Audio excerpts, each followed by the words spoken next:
నమస్కారం. ఈటీవీ 360కి స్వాగతం. ముందుగా ప్రధానాంశాలు. 100% విజయం తెలుగుదేశానిదే. ఎన్నికల్లో నిశ్శబ్ద విప్లవం కనిపించిందన్న చంద్రబాబు. పేదలకు సాయం చేయకుండా అడ్డుపడుతున్నారు.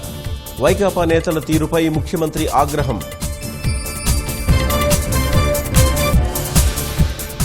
13 రాష్ట్రాల్లో 3వ విడత పోలింగ్ ప్రారంభం. 116 ఎంపీ స్థానాలకు కొనసాగుతున్న ఓటింగ్. ఢిల్లీ నుంచి ఎన్నికల బరిలో క్రీడాకారులు. ఆసక్తికరంగా దేశ రాజధానిలో రాజకీయాలు. అమృత్సర్లో ప్రధాన పార్టీల హోరాహోరీ. సర్వశక్తులు వడ్డుతున్న కాంగ్రెస్, ఆప్, భాజపా.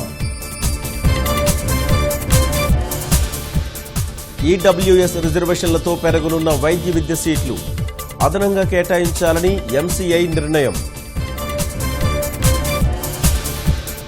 హైదరాబాద్లో ఈదురుగాలుల బీభత్సం. 2 మృతి, పలువురికి గాయాలు.